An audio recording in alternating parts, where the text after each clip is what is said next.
اعوذ باللہ من الشیطان الرجیم، بسم اللہ الرحمن الرحیم۔ میری محترم ماؤں اور پیاری بہنوں، السلام علیکم۔ آج انشاءاللہ ہم تلاوت کریں گے اپنے اگلے سبق کی، جو کہ ہے آیت نمبر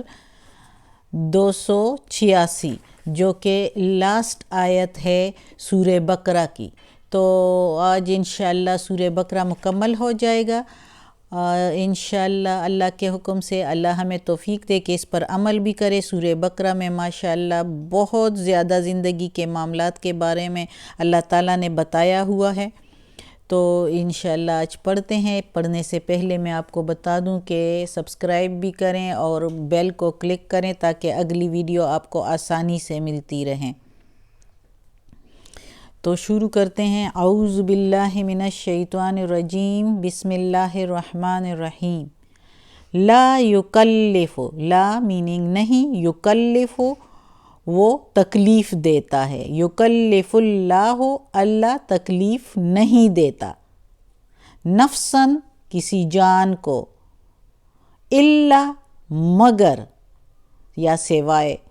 وسعہا اس کی وسعت کے مطابق، اس کی برداشت کے مطابق۔ اللہ کسی جان کو تکلیف نہیں دیتا مگر اس کی وسعت کے مطابق یا اس کی برداشت کے مطابق۔ لہا اسی کے لیے ہے، ما جو کسبت اس نے کمایا، یعنی جو کسی نے کمایا وہ اسی کے لیے ہے، وعلیہا اور اسی پر ہے، علیہ اس علیہ پر، علیہ کے مطلب ہے، میننگ ہے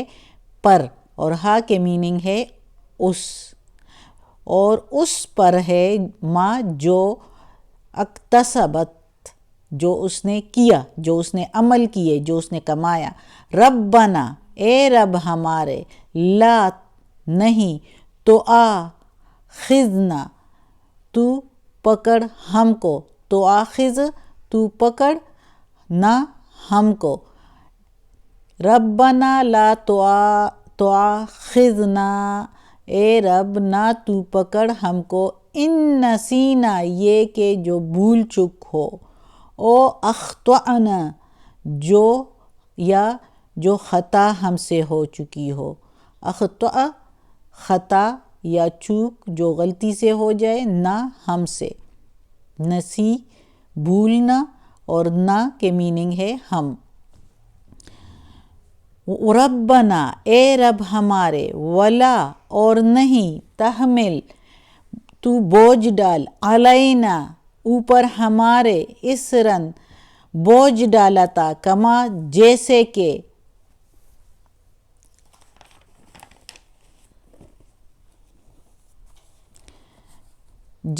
کہ حملتہو بوجھ ڈالا تھا اس پر، علا پر، الذین جو لوگ تھے، من قبلنا من سے، قبل پہلے، نہ ہم سے جو ہم سے پہلے لوگوں پر بوجھ ڈالا تھا۔ ربنا اے رب ہمارے، ولا اور نہیں، تو حملنا تو بوجھ ڈال ہم پر، ولا ما لا جو نہیں، طاقت لنا ہمارے لیے، بھی اس کی۔ تو اس کی میننگ ہے، ترجمہ بمحاورہ، اے رب نہ تو ہم پر بوجھ ڈال جیسے کہ جس کی ہمیں طاقت نہ ہو، واعف عنا اور معاف کر دے ہم کو، واغفر لنا اور بخش دے ہم کو، وارحمنا اور رحم کر دے ہم پر، انت تو مولانا مولا ہے ہمارا، فانصرنا اور مدد کر ہماری، علی پر، علی القوم قوم پر، کافرین کافروں کی قوم پر ہماری مدد فرما۔ اب اس آیت میں اللہ تعالیٰ نے ہمیں دعا سکھائی ہے، یعنی جس وقت محمد صلی اللہ علیہ وآلہ وسلم کے وقت میں صحابہ کرام رضی اللہ عنہ اور سب کو یہ بتایا، کیونکہ اس وقت تو کافر بہت تنگ کرتے تھے، تو اللہ تعالیٰ نے ان کو دعا سکھائی اور ان کو مطمئن بھی کیا کہ میں کسی پر اتنا ہی بوجھ ڈالتا ہوں، اتنی ہی تکلیف دیتا ہوں جتنا کہ ان میں وسعت ہو، اس سے زیادہ کسی پر نہیں ڈالتا، اور جو تم لوگ کماتے ہو تو وہ تمہارے اپنے لیے ہے، اس سے مجھے کوئی فرق نہیں پڑتا، جو تم لوگوں نے کیا ہے وہ بھی تمہارے لیے ہی ہے، اس کا تمہیں اجر ملے گا۔ اور پھر اللہ تعالیٰ نے صحابہ کرام رضی اللہ تعالیٰ عنہ کو محمد صلی اللہ علیہ وسلم کو وہی بھجوا کے یہ آیت نازل فرمائیے کہ وہ یہ دعا کریں،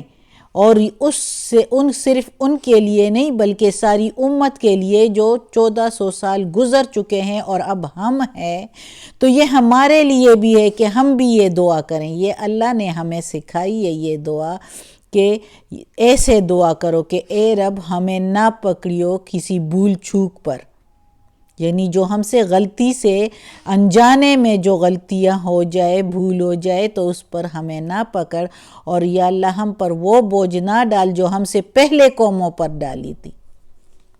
یعنی اس کا مطلب ہے کہ پہلے قوموں پر بہت بوجھ ڈالا گیا تھا۔ پہلی قومیں جو تھی، چونکہ جس طرح کے بنی اسرائیل تھے وہ زیادہ تعویلیں پیش کرتے تھے، ہر بات میں اور پوچھتے تھے، تو اس لیے ان پر بہت زیادہ بوجھ ڈال دیا تھا، یعنی بہت چیزیں ان پر حرام کر دی تھی، اس لیے کہ ان کو آزمانا تھا۔ جس طرح ان کو روکا گیا تھا چربی سے کہ ناخن والے جانوروں کی چربیاں آپ لوگوں نے نہیں یوز کرنی، لیکن وہ لوگ پھر بھی کیا کرتے تھے، چربی نہیں استعمال کرتے تھے، لیکن چربی کو پگھلا کے اس کا گھی نکال کے یوز کرتے تھے، جو کہ اللہ کو پسند نہیں تھا۔ جس طرح مچھلیاں پکڑنے سے روکا تھا، اور پھر انہوں نے کیا کیا تھا کہ جال بچھا دیتے تھے اور اگلے دن اس کو نکال لیتے تھے۔ تو یہ چیزیں اس طرح کے ان پر جو ہے ان کو منع کیا تھا۔ تو اللہ تعالیٰ کہتا ہے کہ دعا کر مجھ سے کہ ہم پر وہ بوجھ نہ ڈال جو ہم سے پہلی قوموں پر ڈال دیا تھا، اور یا اللہ ہمیں معاف کر دے، وعفو معاف کر دے اور ہمیں بخشش دے۔ اب معاف کرنے میں اور بخشش میں آپ لوگ کہیں گے کہ کیا فرق ہے؟ تو معاف کرنا جو ہے وہ زندگی میں، دنیاوی زندگی میں جو معاف کرنا ہوتا ہے، جس طرح کہ اب کوئی غلطی ہم سے ہو جائے اور اللہ ہمیں معاف کرے اور اس کی کوئی سزا ہمیں نہ ملے اور اللہ معاف کر دیتا ہے۔ بخشش وہ ہوتی ہے جو کہ دوسری آخرت میں ہوتی ہے، جس سے ہم دوزخ سے بچ سکتے ہیں اور ہمیں جنت مل سکتی ہے۔ تو اس لیے بخشش تو معاف کرنے سے بھی زیادہ بہتر ہے، کیونکہ دنیا کا ٹائم تو گزر ہی جاتا ہے، جیسے تیسے قیامت تک بھی ہو تو گزر ہی جائے گا،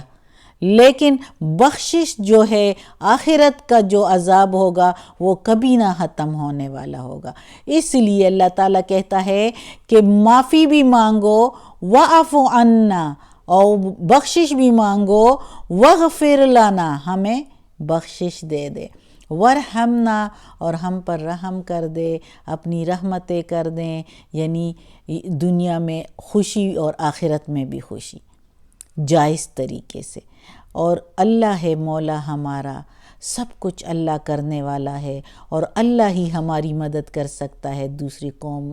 کافروں کی قوم پر، جو کہ کافر لوگ ہیں، اب بھی ہے، جیسے امریکہ لے لو، دوسری قومیں لے لو، جو مسلمانوں کے بہت خلاف جا رہی ہے۔ اللہ ہمیں ہدایت دے کہ ہم سارے مسلمانوں میں اتفاق ہو اور ہم ان کا جو ہے منہ توڑ کر جواب دے، اللہ اسلام کو جو ہے برے دے وہ اس اسلام کو ساری دنیا پر جو ہے پھیلا دے۔ جس طرح فرانس میں لوگ خرابیاں کرتے ہیں اور اسلام کے خلاف ہو رہے ہیں، تو اللہ ان کو ہدایت دے کہ ایسے نہ کریں، اور اللہ ہم لوگوں کو بھی ہدایت دیں کہ ہم مسلمان لوگ سارے اکٹھے ہو جائیں، جس طرح کہ عرب میں اب دیکھو کیا حالات ہو رہے ہیں۔ اللہ ان کو بھی ہدایت دے کہ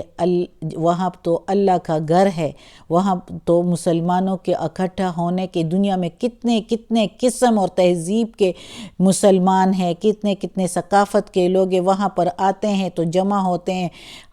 ملک کا ایک دوسرے کو پتہ چلتا ہے مسلمانوں کا، جس کسی میں کوئی خرابی ہو ایک دوسرے کو بتا دیتے ہیں، ادھر پتہ چل جاتا ہے، تو اسی جگہ پر اگر خرابی ہو تو یہ تو ہمارے لیے بہت شرمندگی کی بات ہے۔ اللہ ہدایت دے ان کو بھی جو وہاں کے سربراہ ہیں، اور اللہ ہمیں بھی ایک اچھے سربراہ مملکت دے دیں، اور اللہ ہمیں مسلمانوں میں اتفاق کی اور اتحاد کی جو ہے قوت ہمیں عطا فرمائے، آمین۔ آج کا سبق ختم ہوتا ہے۔ صدق اللہ العظیم۔ اور اللہ ہمیں اس قرآن مجید کا ترجمہ مکمل کرنے کی توفیق دے، اس پر عمل کرنے کی توفیق دے، اور اللہ ہمیں، ہمارے والدین کو، ہمارے اولاد کو، ہمارے بھائی بہنوں کو، ہمارے گھر والوں کو، بھابھی نندوں کو، کل مومن مسلمانوں کو یا اللہ جنت فردوس میں جگہ عطا فرما، دوزخ کے عذاب سے بچا یا اللہ، تو ہی دینے والا ہے، تجھی سے مانگتے ہیں یا اللہ، ہماری دعا قبول فرما یا پروردگار، یا رب العالمین، یا مالک یوم الدین، یا علی کل شیء قدیر، یا اللہ ہماری دعا قبول فرما، ہمیں عافیت والے معاملات دے، اور ساری تکالیف، پریشانیاں، بیماریاں ہماری ختم کر دے، آمین۔ ہمارے بچوں کو کامیابی دے، اور ہماری بچوں کی خوشیاں ہمیں دکھائیں، اور بچوں کی پریشانیوں سے اور غم سے بچا، آمین ثم آمین۔